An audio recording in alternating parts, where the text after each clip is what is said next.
Well, joining us now is Reverend Sam Rodriguez, president of the National Hispanic Christian Leadership Conference. And Sam, welcome.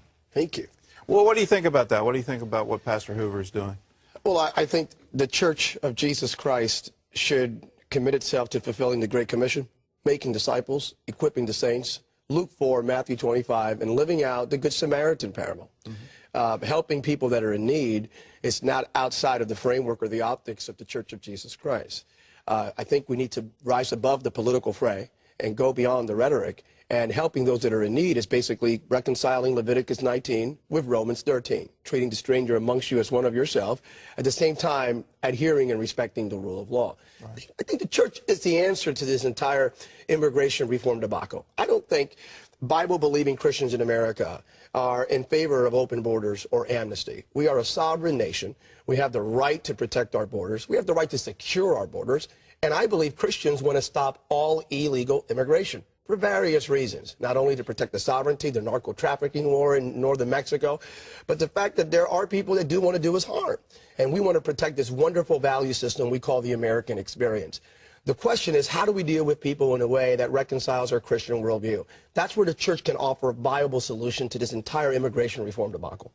It seems to me it's gotten very political, where both parties, both of the major parties, are trying to woo a very large voting bloc right now, and to come out and say politically, we need to enforce the law, we need secure borders, we need to protect the landowners of Arizona.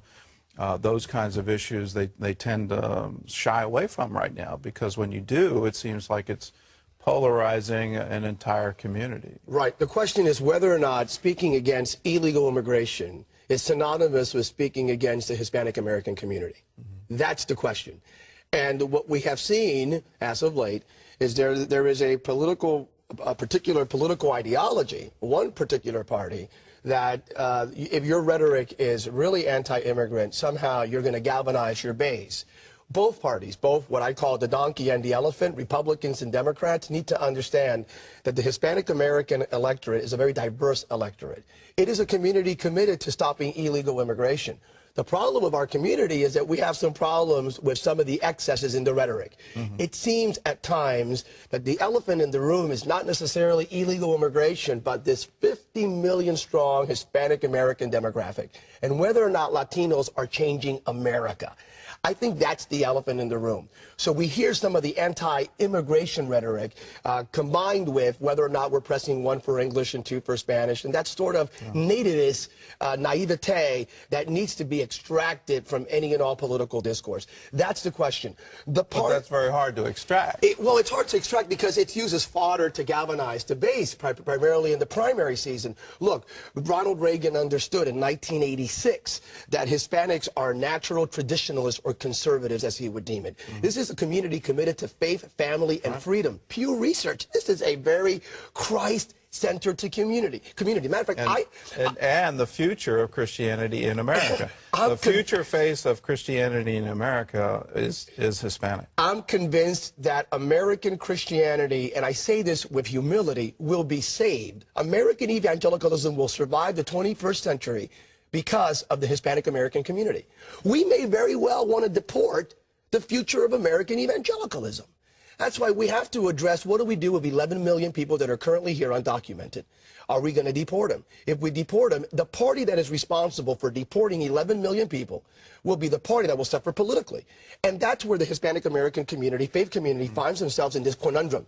Do we support a political party that on paper resonates with some of our core value systems, particularly on life, preserving life, protecting biblical marriage, family construct, and defining that and nurturing that component, that la familia, that is so critical for our community?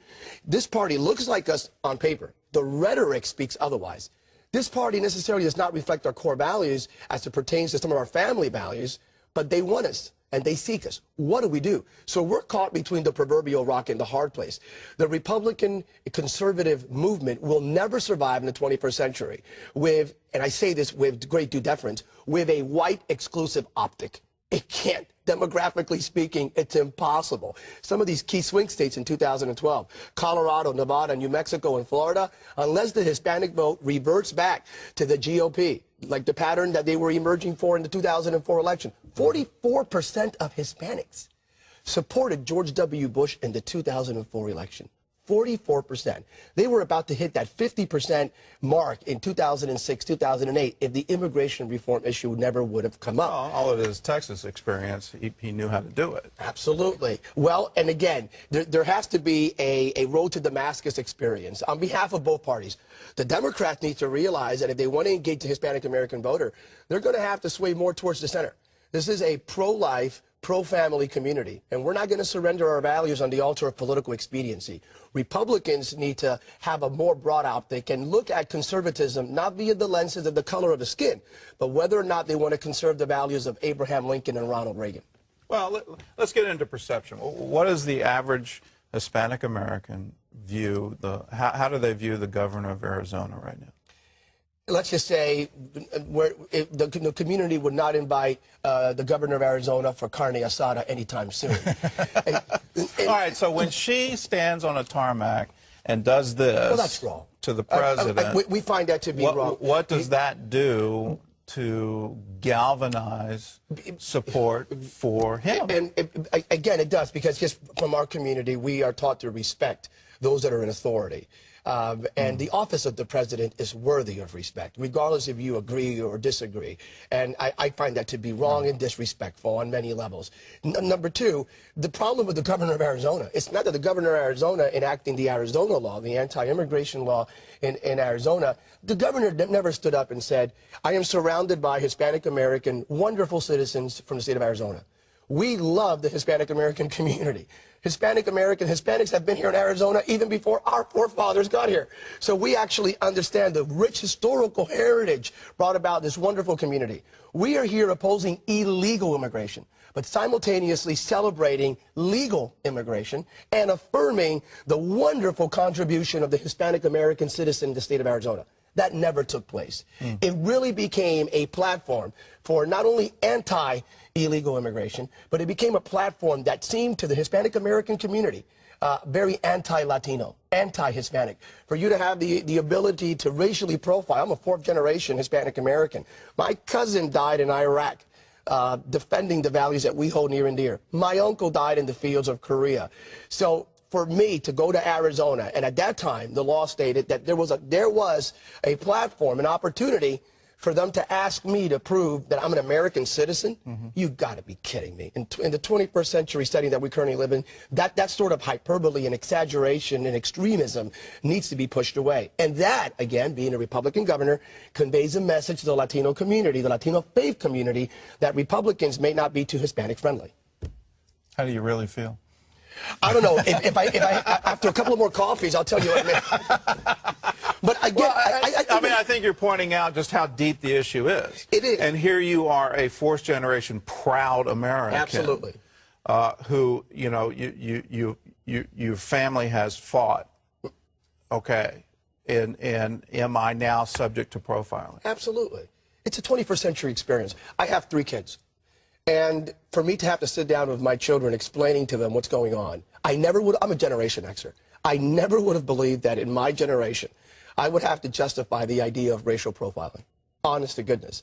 Because of my ethnicity, the color of my skin, or whether or not I do the 2-step or the Macarena. I mean, to me, it's just egregious. In the wonderful city of Newark, New Jersey, or New Jersey, actually. You don't talk like you're from And not too many people say wonderful city of Newark, New Jersey, by the way. I do. That's true. It's the Garden State. Yes, it is. Absolutely. But raised in the Keystone State, Pennsylvania, in the small town, little town of Bethlehem. What can we do to get by the divide? Because I feel it. I actually feel awkward even saying the word Hispanic. That would that be taken the wrong way? And how can we get to the point where we can say we're all Americans?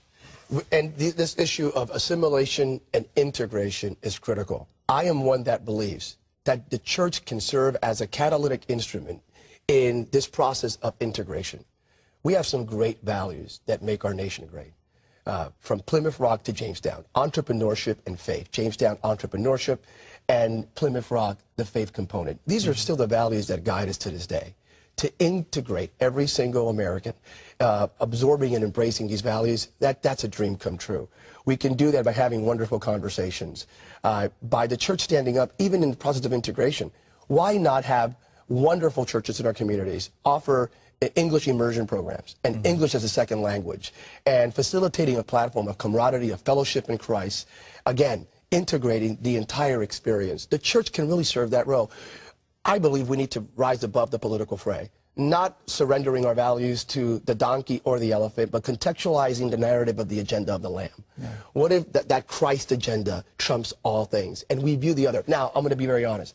I have a problem with even the term illegal immigrant or illegal alien for the following reason. I'm a staunch 125% pro-lifer.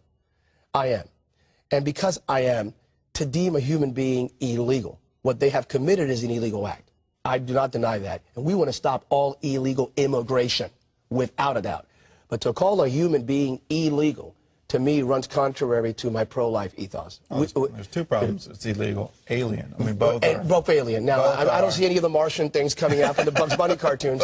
but just the term illegal to me is even more because we are all made in the image of God.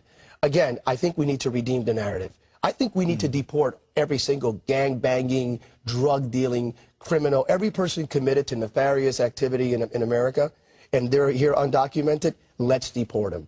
But let's look at the rest that have come here. There's an 18-year wait for a green card.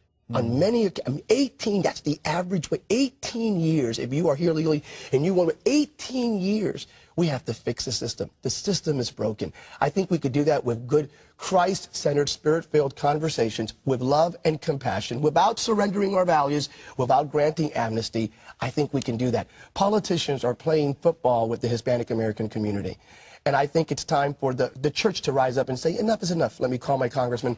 Let's pass immigration reform that's not amnesty, but doesn't deport 11 million people that may very well save American Christianity in the 21st century. We're running out of time, but I want to get this on the table. What about, I've yet to hear in the debate, what can America do to make living conditions in Mexico, in Central America, better? Well, we have... So that you don't have...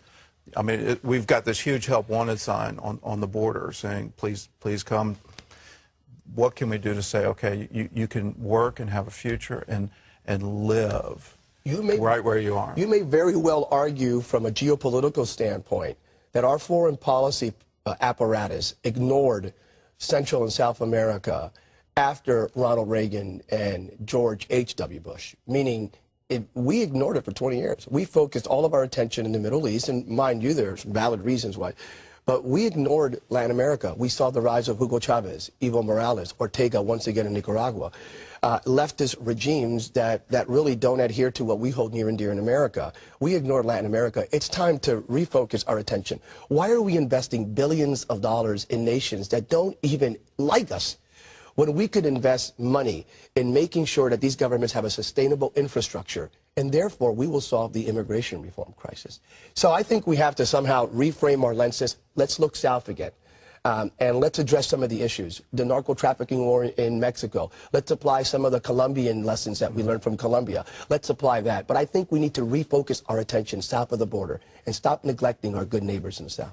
All right, Sam. Thank you for joining us. Thank you for having me. If you want more information on Sam and the National Hispanic Leadership Council, all you got to do is go to 700clubinteractive.com, and very stimulating. All right, Terry, over to you.